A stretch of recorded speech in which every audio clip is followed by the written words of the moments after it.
Ya, pemerintah memberikan apresiasi tinggi terhadap kinerja pertumbuhan ekonomi di kuartal 1 2026 yang mencapai 5,61% dan laju pertumbuhan ekonomi masih ditopang oleh konsumsi rumah tangga dan belanja pemerintah. Ini yang dari hasil tadi pengumuman BPS di kuartal pertama baik, kita pertumbuhannya di 5,61 dan pertumbuhan ini adalah di antara negara G20 tertinggi. Jadi kita di atas Cina, di atas Singapura, Korea Selatan, Arab, bahkan Amerika. Dan pertumbuhan ini di atas daripada ekspektasi dari berbagai lembaga yang biasanya mereka rata-rata di angka 5,2. Demikian pernyataan Menteri Koordinator Bidang Perekonomian Erlangga Hartarto terkait perkembangan perekonomian nasional yang menunjukkan kinerja solid di tengah tantangan dinamika global. Capaian ini pun menunjukkan kondisi fundamental ekonomi Indonesia tetap kuat. Kedepan, pemerintah akan terus menjaga stabilitas makroekonomi serta mendorong akselerasi pertumbuhan melalui penguatan koordinasi kebijakan fiskal, moneter, dan sektor keuangan. Sementara Badan Pusat Statistik mencatat, konsumsi rumah tangga masih menjadi penopang utama pertumbuhan ekonomi di kuartal 1, utamanya didorong oleh mobilitas penduduk pada momen libur nasional dan hari besar keagamaan Nyepi dan Idul Fitri. Adapun pertumbuhan konsumsi rumah tangga tertinggi terjadi pada pengeluaran kelompok restoran dan hotel sebesar 7,38%. Hal ini seiring meningkatnya kegiatan wisata selama liburan yang tercermin dari peningkatan perjalanan wisatawan Nusantara. Berbagai sumber IDX Channel.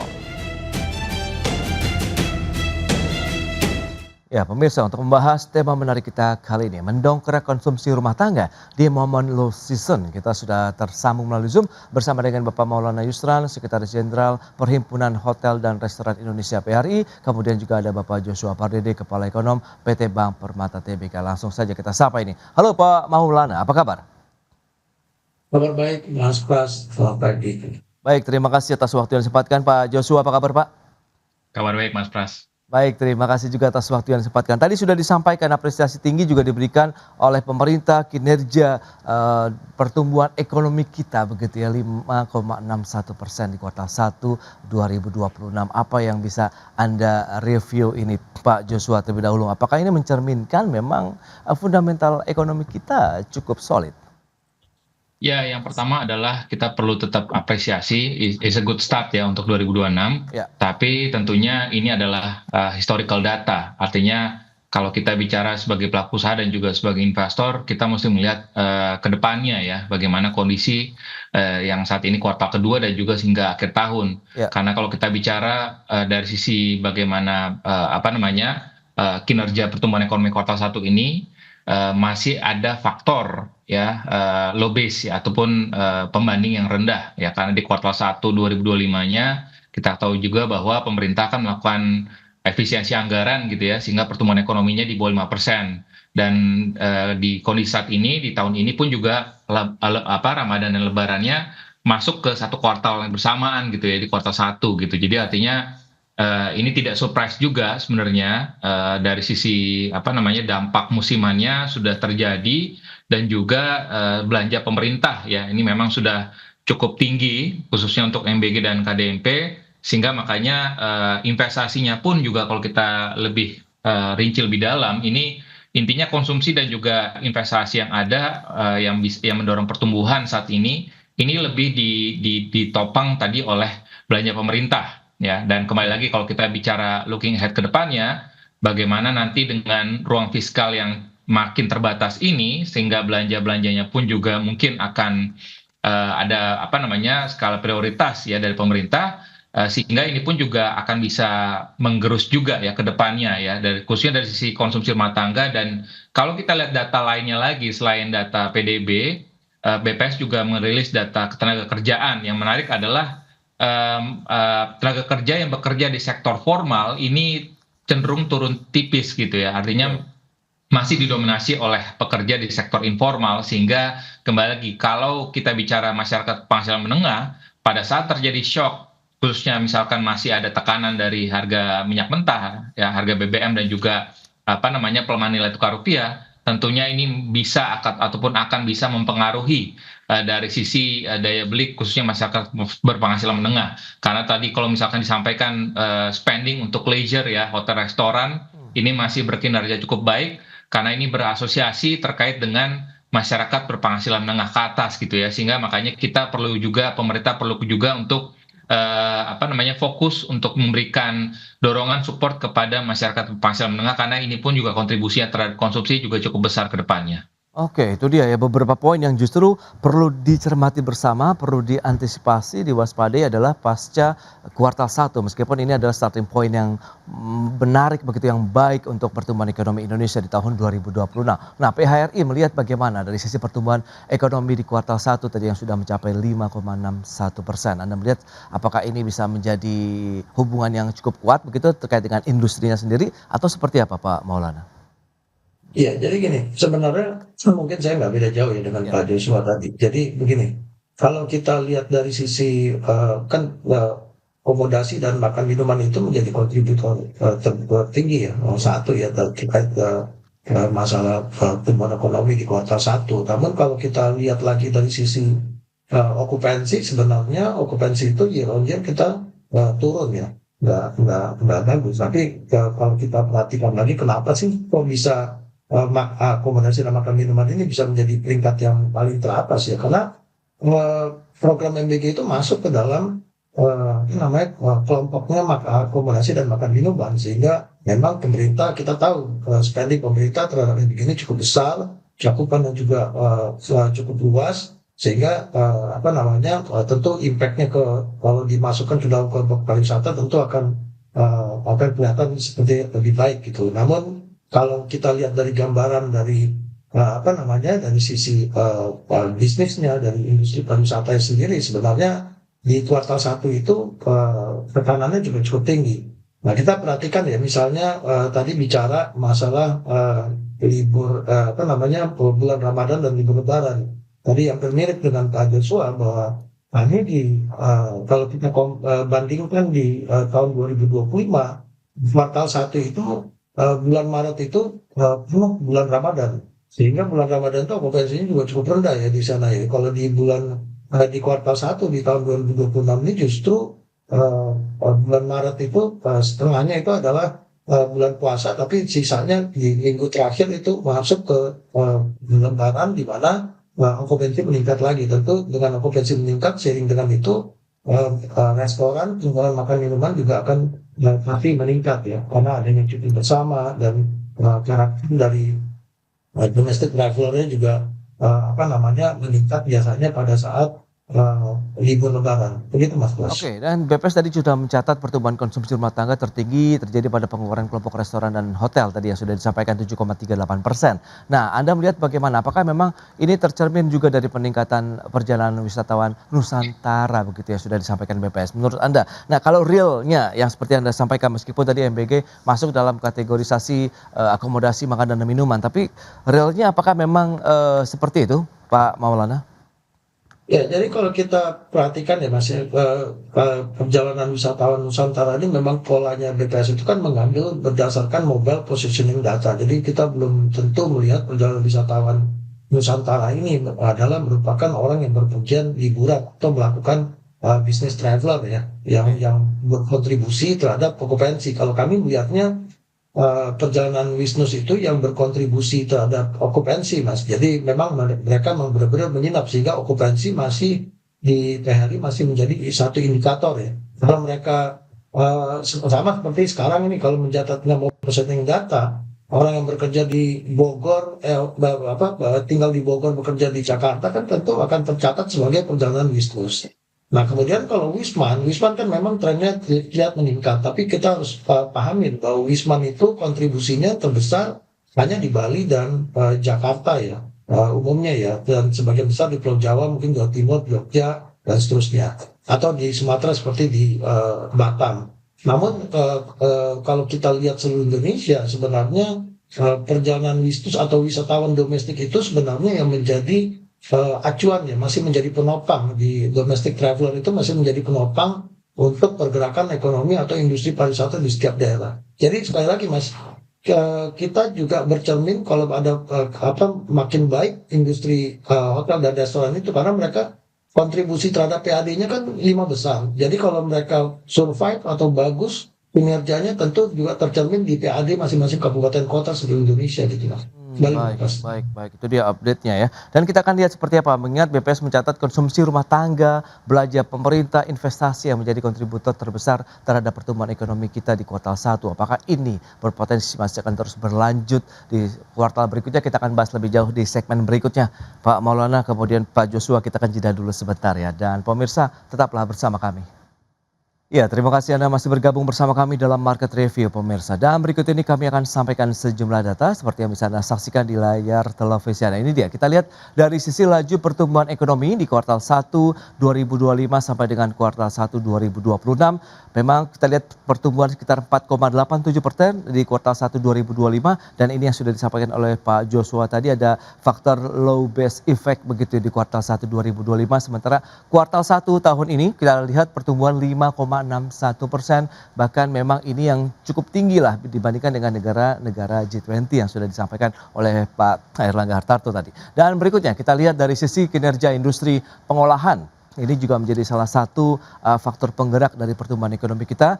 Kita bandingkan dengan kuartal 1 2026 1,03% meskipun ada penurunan dibandingkan dengan kuartal 4 tahun 2025 di 1,1%. Sementara kita sandingkan dengan kuartal 1 2025 ada peningkatan dari kinerja industri pengolahan kita begitu ya. Dan berikutnya kita akan cermati bersama juga dari sisi kinerja konsumsi rumah tangga.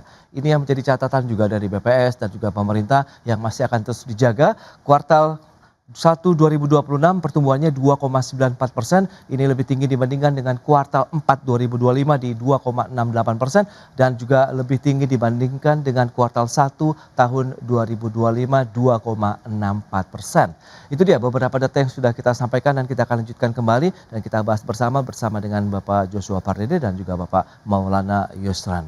Ya, dengan beberapa data tadi yang sudah disampaikan Pak Joshua, lantas apa yang bisa kita cermati bersama begitu? Apakah memang konsumsi rumah tangga, belanja pemerintah dan investasi ya yang memang menjadi kontributor begitu ya pertumbuhan ekonomi kita di kuartal 1 potensinya masih akan menjadi penopangkah di kuartal berikutnya paling tidak sampai dengan akhir tahun nih Pak Joshua? Ya, kalau kita bicara struktur sebenarnya saya pikir belum akan ada perubahan yang signifikan ya. Konsumsi PMTB ataupun investasi dan juga belanja pemerintah yang masih akan menjadi drivernya ke depannya. Namun kami perlu kita perlu lihat juga bagaimana dampak ya dari kondisi fiskal pemerintah yang dimana kita tahu banyak terjadi kita menghadapi tantangan juga ya dari kenaikan harga minyak mentah dunia dan juga pelemahan rupiah.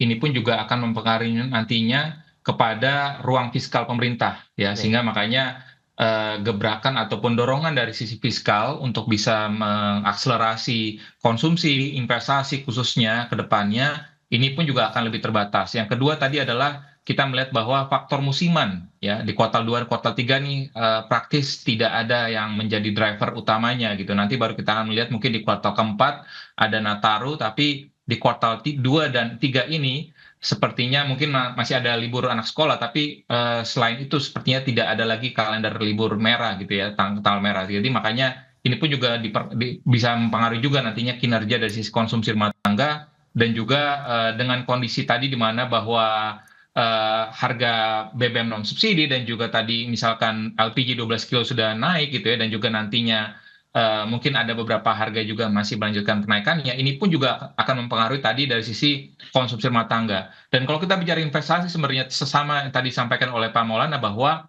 investasi yang terrecord oleh BPS saat ini masih di-drive tadi oleh investasi publik. Artinya investasi swasta masih tiarap, Mas Pras ya. Oke. Artinya masih belum ada peningkatan yang signifikan terindikasi nanti kita bisa lihat juga dari laporan keuangan data emiten ya capex itu rata-rata pun juga diperkirakan akan lebih melandai ya karena situasinya moodnya saat ini lagi wait and see ya kondisi harga minyak mentah lagi naik terus sebagian besar industri yang bahan bakunya minyak dan juga turunan petrokimia pun juga akan naik plastik sudah langka gitu ya artinya ini pun juga akan ada margin compression dari sisi lapangan usahanya sehingga khususnya industri manufaktur sehingga makanya tadi kita lihat di kuartal 1 sendiri manufaktur pertumbuhannya lebih rendah dari pertumbuhan nasional gitu. Oke. Bagaimana bisa gitu ya dengan kue yang paling besar di ekonomi kita tapi pertumbuhannya melambat gitu. Jadi memang ini cenderung agak sedikit kontradiktif dan kita juga bisa melihat bahwa PMI manufacturing bulan April pun juga sudah masuk dalam fase yang kontraktif sehingga nanti pada akhirnya ini pun juga akan mempengaruhi juga daya beli masyarakat khususnya masyarakat berpenghasilan menengah. Itu dia. Bicara mengenai sensitivitas daya beli masyarakat begitu ya Pak Joshua. Ini lebih ditekankan ke bagian yang mana sih pada kuartal kedua di momen low season seperti saat ini? Apakah ada inflasi di sana seperti Anda sampaikan ada beberapa tahanan seperti plastik, kemudian bahan baku dan lain-lain. Kemudian apakah juga karena ada suku bunga acuan Ya, atau memang hal kalau lain? kita lihat risikonya tentu akan ada ya, khususnya inflasi barang-barang kebutuhan yang memiliki tadi packagingnya plastik. Ya. Namun kami belum lihat ya kalau sekiranya harga BBM harga BBM subsidi masih tetap dipertahankan, semestinya memang belum akan ada lonjakan inflasi yang signifikan gitu ya. Tapi kembali lagi kita bicara tadi dari sisi masyarakat penghasilan menengah yang mungkin dari sisi pendapatannya tidak naik banyak tapi belanjanya ini akan cenderung meningkat terus gitu ya.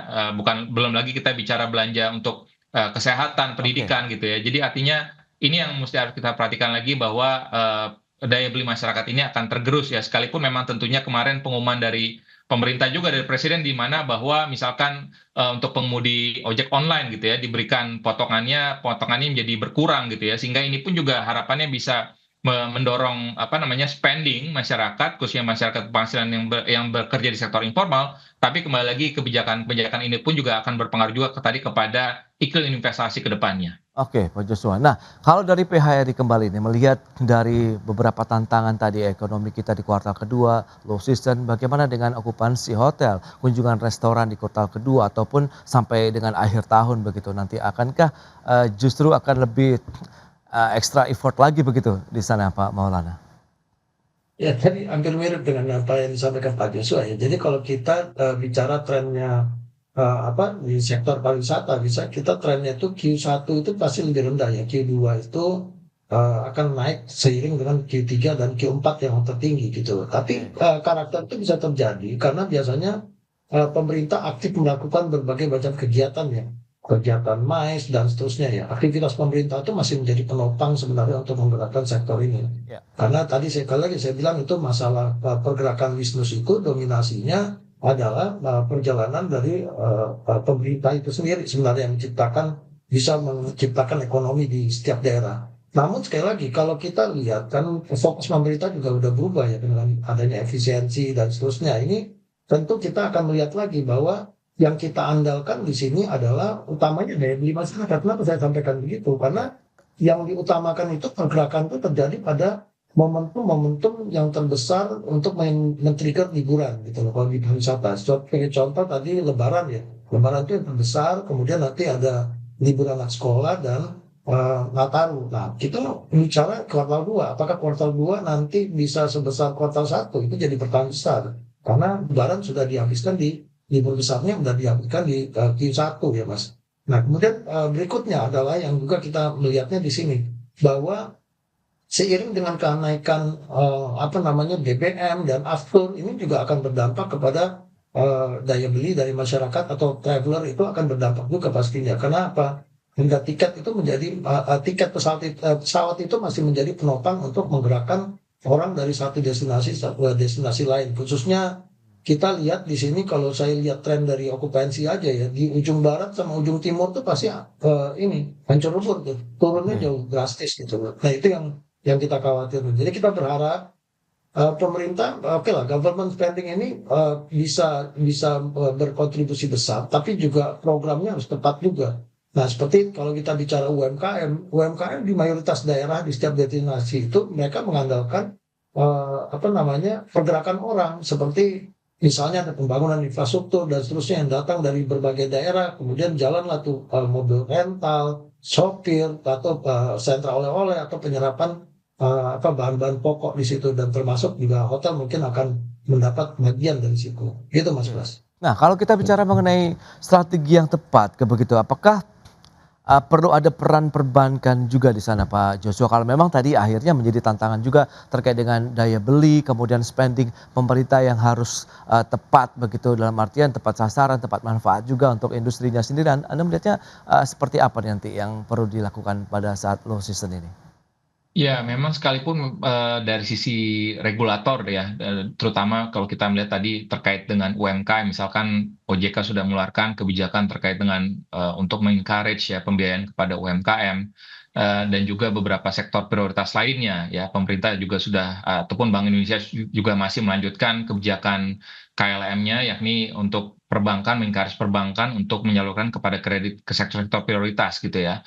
Dan tentunya kembali lagi ini perlu harus ada arahan kembali lagi ya dari sisi pemerintah, sektor-sektor mana saja yang tadi padat karya yang bisa mengenerate spending di masyarakat menengah ke bawahnya. Ini yang memang harus diprioritaskan gitu ya. Karena kalau kita lihat dari sisi survei perbankan yang dirilis oleh Bank Indonesia, memang lending standar perbankan itu agak sedikit dilonggarkan gitu ya di kuartal kedua ini. Tapi kembali lagi, concernnya adalah perbankan juga saat ini sedang menghadapi situasi yang tidak mudah juga ya terkait dengan misalkan likuiditas ya. Sekalipun indikator perbankan industrinya memang masih cukup ample, tapi dengan berbagai dengan berbagai kondisi yang terjadi di Timur Tengah, rupiah yang melemah gitu ya, dan juga harga minyak mentah juga ini juga turut mempengaruhi juga ya portfolio dari sebagian besar perbankan yang mungkin heavy kepada industri manufaktur gitu ya, sehingga tentunya perbankan pun juga akan mereassess lagi ya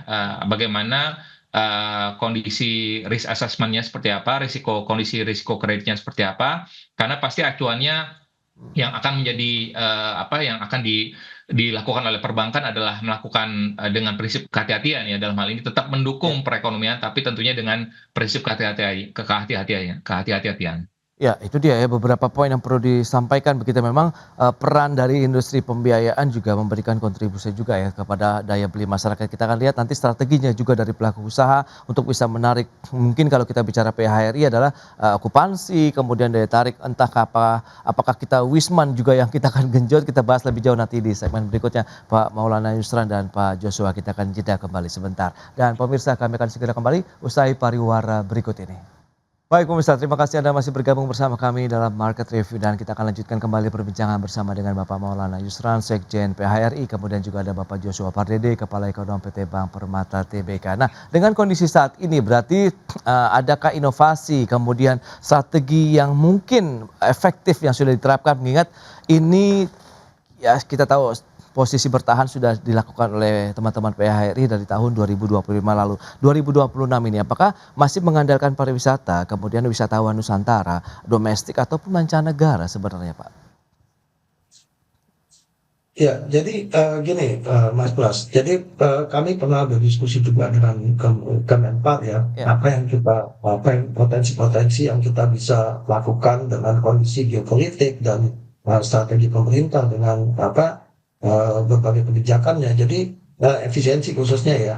Jadi ada dua hal sebenarnya yang menjadi acuan di situ. Tentu dengan masalah geopolitik, kalau kita bicara Wisman, kita mendorong untuk bagaimana meningkatkan Wisman yang tidak terkena imbas itulah. Misalnya kalau sekarang kan pesawat dari Timur Tengah itu kan schedule juga nggak menentu kan. Tentu kita mendorong wisatawan misalnya yang di Asia lah, gitu. Nah itu mungkin kita bisa lihat tercerminnya Wisman kita lumayan ya di kuartal 1 itu ada terjadi peningkatan gitu. Nah, tapi dampaknya sekali lagi saya bilang Wisman itu kan tidak seluruh Indonesia. Kita bicaranya kan seluruh Indonesia di sini. Nah, yang terbesar itu adalah perjalanan bisnis tersebut. Nah, kalau kita bicara perjalanan bisnis, tentu kita pasti utamanya bicaranya daya beli dulu. Daya belinya bagus, tentu akan bagus juga perjalanan domestik tersebut. Kemudian yang kedua, karena daerah ini kan tumbuhnya kan mayoritas karena pergerakan ya, mereka masih bergantung dengan anggaran transfer dari pusat. Nah tentu pergerakan ini yang harus digerakin ini adalah biasanya umumnya pergerakan itu terjadi gara-gara adanya mais domestik ya, pemerintah rajin melakukan kegiatan di daerah.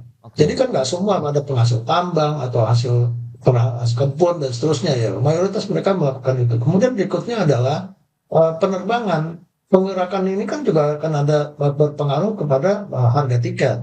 Selain itu juga dengan harga tiket tinggi, tentu perjalanan pemerintah melalui untuk spending APBN-nya ke berbagai daerah itu sangat dibutuhkan, Mas. Jadi UMKM ini kita naikkan kelas. Kalau nggak ada yang nyerap juga nggak bisa. UMKM ini nggak semuanya dibawa ke ekspor ya, tapi mereka bergerak berdasarkan belanja dari perjalanan Baik. bisnis tadi, bisnis itu entah bisnis travel atau Ya. leisure. Jadi sekali lagi yang akan jadi tantangan itu adalah di perjalanan bisnis tadi, Mas. Gitu. Baik, itu dia. Yang penting bagaimana kita meng-create demand-nya sendiri dari sektor pariwisata, perhotelan maupun juga restoran. Pak Joshua, rekomendasi yang bisa Anda berikan sehingga akhirnya konsumsi rumah tangga, belanja pemerintah, tadi juga investasi ini masih akan terus menjadi motor penggerak ekonomi kita begitu di sepanjang tahun ini, Pak Joshua. Iya, rekomendasi saya untuk pemerintah ada 3 ya. Pertama adalah pemerintah perlu terus lindungi kelompok bawah dan juga menengah rentan ya melalui tadi bantuan tepat sasaran, pengenalan harga pangan dan juga biaya transportasi publik yang terjangkau. Kedua adalah pemerintah perlu mendorong tadi bagaimana pekerjaan formal dan produktif ini melalui proyek padat karya ya yang benar-benar tadi menyerap tenaga kerja, dukungan UMKM juga berbasis rantai pasok dan juga insentif ya bagi industri padat karya dan juga manufaktur yang menciptakan lapangan pekerjaan. Ketiga adalah pemerintah perlu memastikan tadi belanjanya ini pada periode setelah Lebaran ini tidak hanya besar tapi produktif gitu ya, yakni tadi masuk ke sektor-sektor yang menyerap tenaga kerja, menjaga daya beli dan juga memperkuat pasokan barang. Dari sisi pelaku usaha mungkin rekomendasi kami karena tadi kita perlu membaca juga dari sisi perubahan perilaku konsumen ya karena kita terlihat bahwa pelaku usaha perlu menawarkan produk-produk dengan harga yang lebih terjangkau, ukuran mungkin lebih kecil, promosi yang tepat, dan juga kanal digital yang efisien, dan juga skema pembayaran yang tidak menjebak konsumen dalam utang gitu ya. Dan juga artinya sektor retail, mamin, transportasi, pariwisata domestik, yang juga lain pendidikan, ini perlu menyesuaikan juga ya penawaran dengan kondisi daya beli masyarakat yang lebih selektif gitu ya. Artinya pelaku usaha pun juga diharapkan mampu menjaga harga, kualitas, kemudahan akses yang lebih yang akhirnya nanti tetap bisa bertahan ya di tengah kondisi periode setelah Lebaran ini dan juga sampai dengan akhir tahun ini sekalipun tadi kondisi globalnya masih diliputi dengan ketidakpastian. Itu dia beberapa rekomendasi yang bisa dicermati bersama begitu bahwa memang fokus dari pemerintah adalah tetap menjaga daya beli masyarakat begitu dengan kondisi saat ini karena tantangan tidak hanya dari global sebenarnya tapi di internal pun di dalam negeri juga masih ada beberapa hal yang cukup krusial yang mungkin harus segera dituntaskan terkait dengan kebijakan-kebijakan yang tepat sasaran dan tepat manfaat tadi. Baik Pak Joshua, Pak Maulana, terima kasih banyak atas informasi dan juga update yang sudah diberikan kepada pemirsa pada hari ini. Selamat melanjutkan aktivitas Anda kembali. Salam sehat Pak, sampai berjumpa kembali Pak Maulana, Pak Joshua, terima kasih. Ya pemirsa, Menteri Keuangan Purbaya Yudi Sadewa mengakui siap memberikan pajak 0% bagi perusahaan atau investor yang masuk ke dalam kawasan ekonomi khusus atau KEK Keuangan Indonesia di Bali. Ya, fasilitas bebas pajak bagi investor KEK Keuangan Bali yang diberikan ini berupa pembebasan pajak penghasilan atau PPH kepada perusahaan atau investor karena kondisi ini tidak menimbulkan kerugian bagi pemerintah. Purbaya memastikan insentif di KEK Keuangan ini akan sesuai dengan standar internasional. Menurutnya, masuknya investor ke KEK Keuangan yang akan dibangun kelak justru bisa mendatangkan cadangan devisa bagi Indonesia, di mana investor yang masuk bisa membeli surat utang pemerintah dan ini akan menambah sumber pendanaan pemerintah untuk pembangunan. Purbaya juga menambahkan Indonesia akan meniru model kawasan ekonomi khusus keuangan di Dubai, Uni Emirat Arab, di mana di Uni Emirat Arab pusat keuangannya dibangun di atas lahan 100 hektar dengan menerapkan common law yang sering dianggap sebagai keunggulan karena memberikan kepastian hukum yang lebih fleksibel dan berorientasi pada pasar. Di luarnya hukum kita biasa, di sana juga begitu. Di 100 hektar itu common law, di luarnya hukum syariah. Kita juga bisa begitu. Nanti begitu masuk situ, uangnya bisa invest kemana-mana di Indonesia. Kalau dia minta saya kasih 0%. Kenapa saya kasih? Tadinya kan nggak ada juga. Dengan itu ya lo nggak apa-apa tapi bang masuk situ itu harusnya kan bisa dikaitkan cadangan devisa kita juga kan menguat, terus sumber pendanaan untuk pembangunan menguat juga karena mereka bisa beli bond pemerintah. Kalau dia minta bunga rendah ya fasilitas saya kasih. Kenapa itu bisa mengurangi tekanan terhadap bond kita dari pembeli-pembeli lain di Amerika atau di tempat-tempat lain. Jadi supply pembeli bond kita akan semakin banyak. Ini langkah yang strategis yang mungkin dalam waktu dekat akan segera diwujudkan. Kita tunggu. Baik pemirsa, untuk membahas tema kita kali ini, menilik fasilitas fiskal di kawasan ekonomi khusus keuangan, kita sudah tersambung melalui Zoom bersama dengan Profesor Hermanto Siregar, Rektor Perbanas Institute. Langsung saja kita sapa ini. Halo Prof. Hermanto, apa kabar? Selamat pagi Mas Pras, kabar baik. Baik, terima kasih juga atas waktu yang disempatkan Prof. Menarik kalau kita bicara mengenai kawasan ekonomi khusus dan kali ini yang disasar adalah sektor keuangan, begitu ya Prof. Nah, pemerintah sudah menetapkan KEK khusus sektor keuangan ini dibangun di Bali, namanya KEK Kura-Kura. Nah, lantas bagaimana Prof melihat langkah pemerintah ini? Saya kira itu adalah salah satu langkah yang cukup bagus karena dengan adanya KEK Kura-Kura sebagai katakanlah Indonesian Financial Center sebelum menjadi International Financial Center yang setara dengan Dubai ya, itu akan jadi pintu masuk investasi dari luar secara lebih terukur dan lebih akseleratif. Baik, dan kita lihat KEK Kura-Kura Bali ditargetkan menjadi pusat keuangan dunia seperti yang tadi Bapak sampaikan. Kemudian sejauh mana Bapak meyakini KEK keuangan ini bisa membawa sektor keuangan Indonesia ini akhirnya bisa juga berdaya saing secara global, Prof?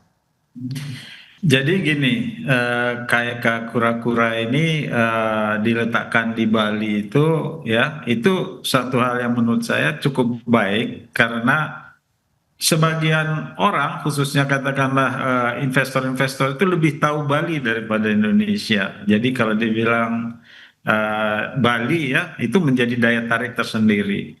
Yang kedua lokasi strategis karena memang pariwisata banyak di Bali yang artinya harus masuk manusia dari luar maupun uang ya, falas itu juga tentu otomatis mengikuti kegiatan pariwisata itu. Dan yang ketiga potensi ekonomi Indonesia sendiri termasuk domestik itu menjadi daya tarik gitu ya. Jadi KEK Kura-Kura Bali ini cukup strategis ya. Namun memang untuk bisa katakan Mas Pras katakan ya menjadi pusat keuangan dunia memang perlu tahapan-tahapan lah untuk mencapai ke sana gitu. Karena selain daripada Dubai, Singapura saja misalnya bisa kita pandang sebagai international financial center tersendiri yang ada yang tidak jauh dari Jakarta gitu ya. Jadi ada beberapa tantangan ya katakanlah untuk bisa sampai kepada level international financial center tadi.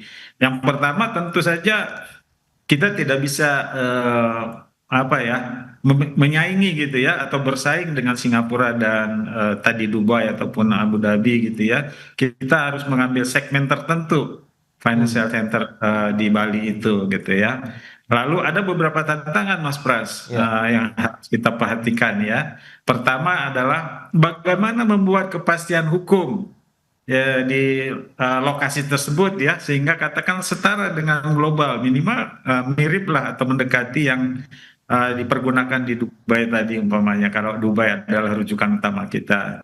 Regulasi kita masih ada fragmentasi nih Mas. Jadi OJK, BI dan juga otoritas fiskal ini harus duduk bersama ya membuat keselarasan sehingga bisa cocok untuk yang di KEK tersebut ya. Kemudian yang ketiga kita harus bisa menghindari risiko reputasi. Jangan nanti KEK Kura-Kura ini dipandang sebagai tax haven gitu ya. Itu tentu kita tidak menginginkan seperti itu. Ini adalah bukan untuk pelarian atau pencucian uang atau apapun ya. Ini betul-betul harus dijaga sehingga dia adalah financial center dalam arti yang sesungguhnya.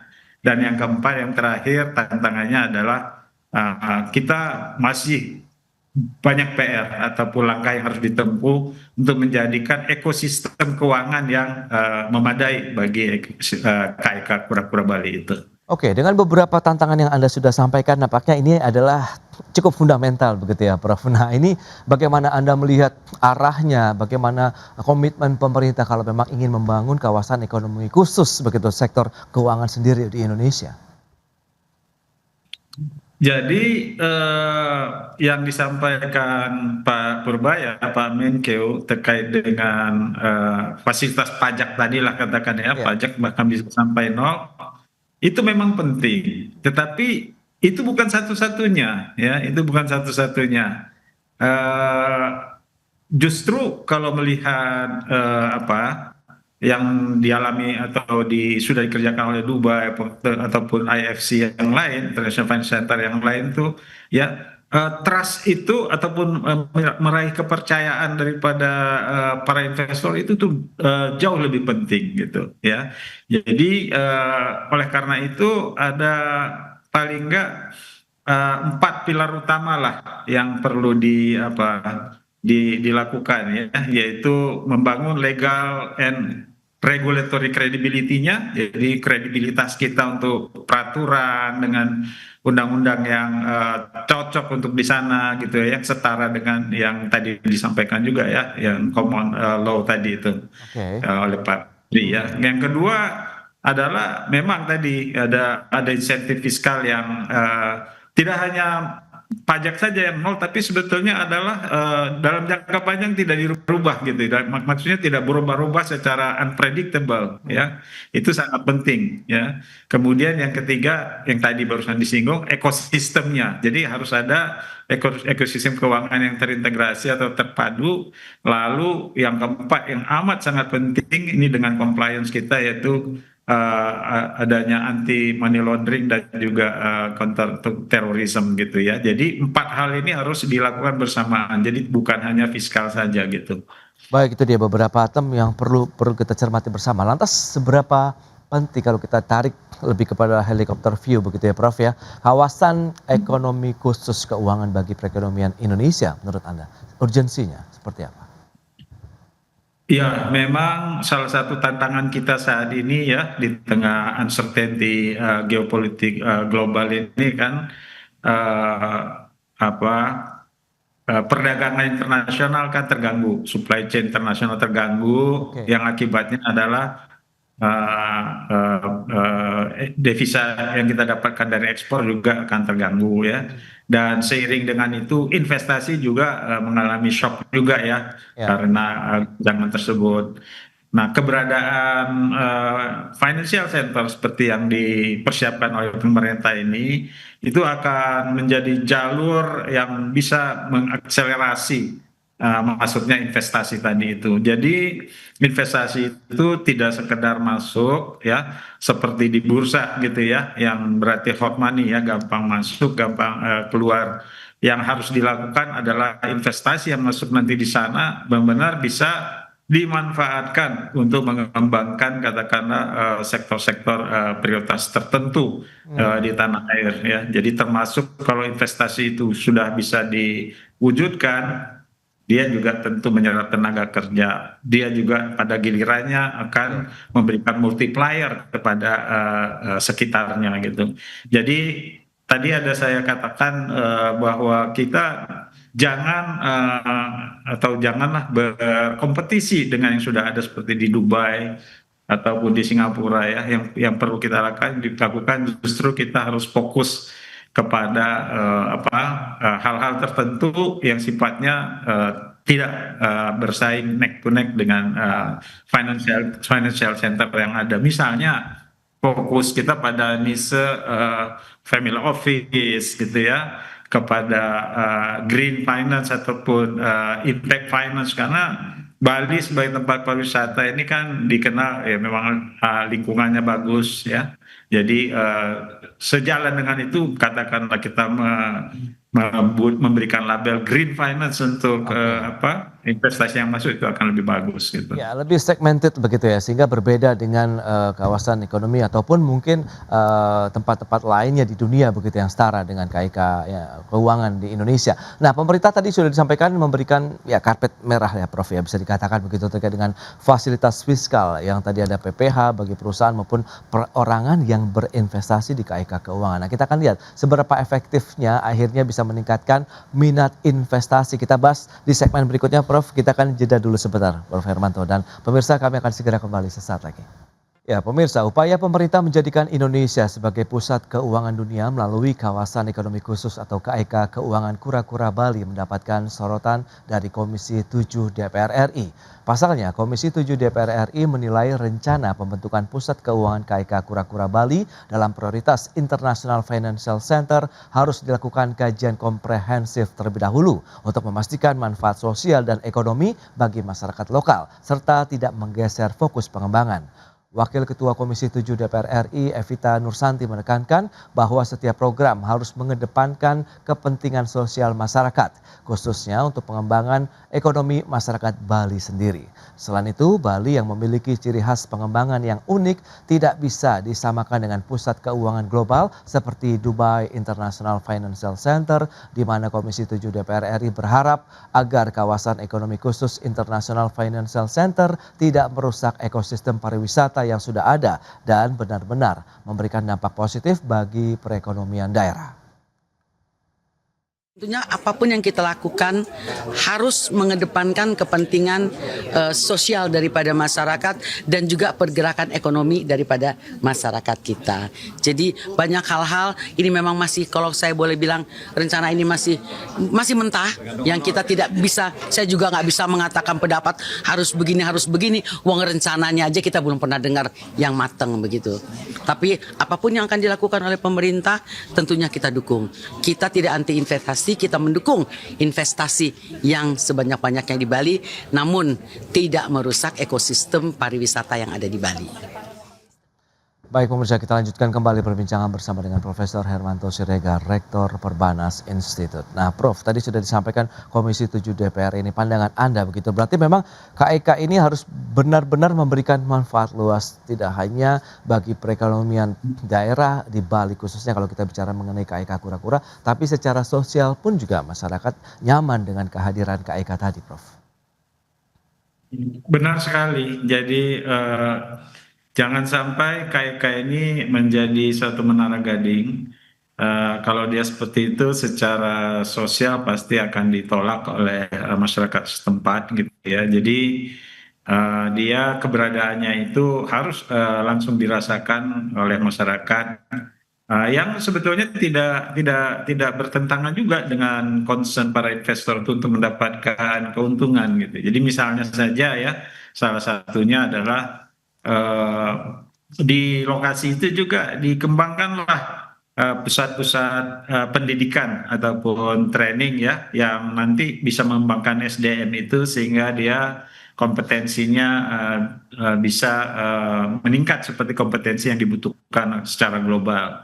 Yang artinya nanti mereka juga bisa bekerja pada tataran yang katakanlah high skill ya, dari masyarakat setempat di Bali itu di pusat keuangan itu. Kemudian juga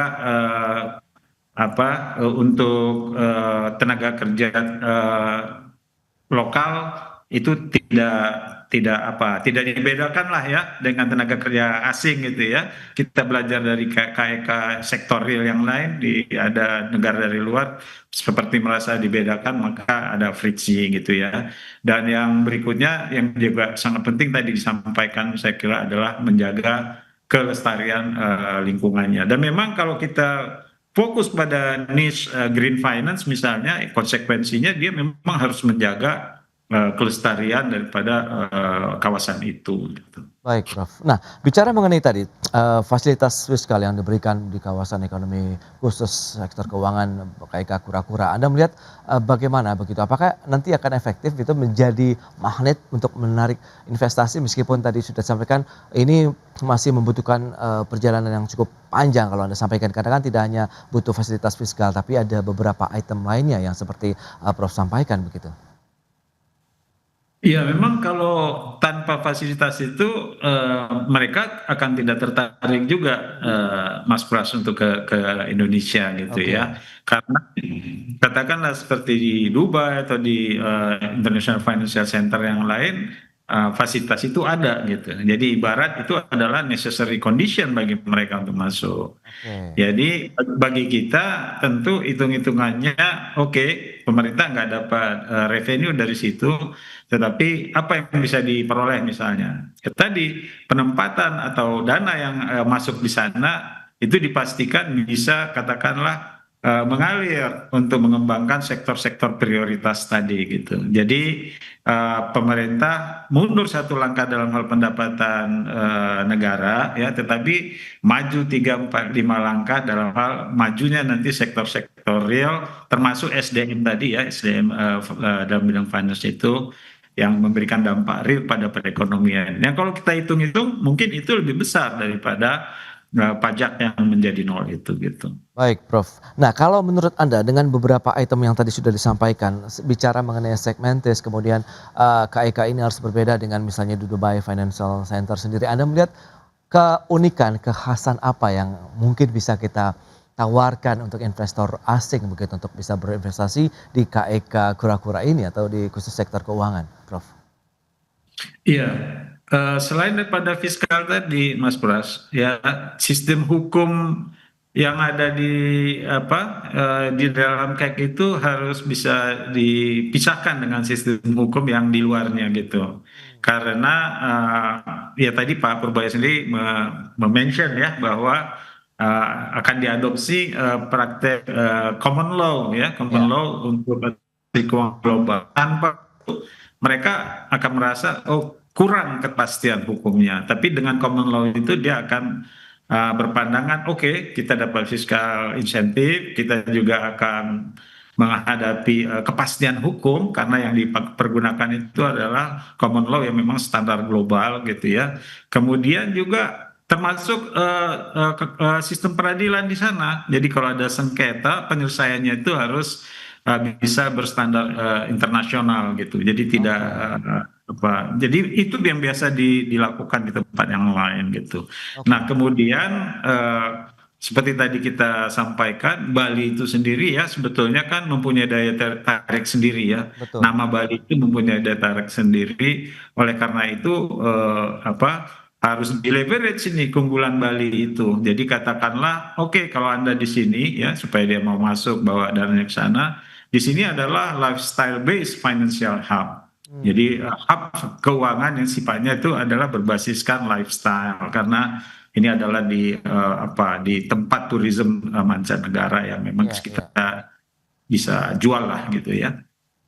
Oke, tapi harapan Anda terakhir dengan KIK keuangan di Bali ini akan seperti apa? Mengingat ini memang baru tahap awal begitu, perjalanan masih perlu berkoordinasi, harus mungkin melibatkan banyak pihak begitu, Prof Hermanto.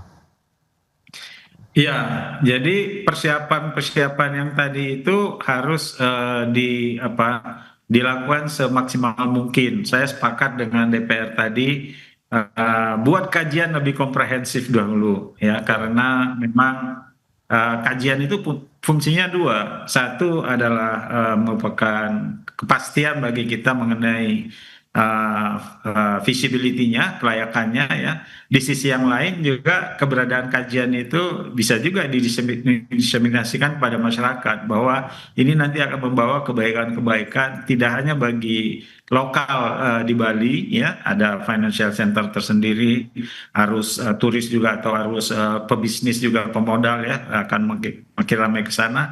Tapi lebih dari itu ada dampak multiplier yang besar dari investasi yang masuk yang tadi ya ke sektor-sektor real utamanya adalah katakan yang sifatnya adalah green atau sustainable business tadi ya. baik, Prof. Jadi itu dilakukan kemudian tadi membuat supaya ini merupakan ekosistem keuangan yang setara ya, setara dengan yang ada di tempat yang lain. Utamanya kalau selain Dubai menurut saya yang harus kita lirik juga itu adalah Singapura gitu ya. Jadi Oke, kita harus mempunyai keunggulan dalam hal-hal tertentu dibandingkan Singapura sehingga iya. investor itu ke Singapura tetapi ke Bali. Baik, itu dia. Semoga dengan posisi Bali yang memiliki posisi tawar karena sudah dikenal masyarakat internasional ini menjadi nilai tambah tersendiri ya Prof ya untuk keberadaan KEK sektor keuangan apabila memang nanti benar-benar jadi dikembangkan di Bali KEK kura-kura begitu. Baik, Prof Hermanto terima kasih banyak atas informasi,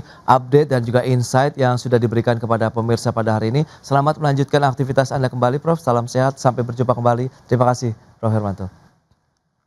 Ya. Terima kasih.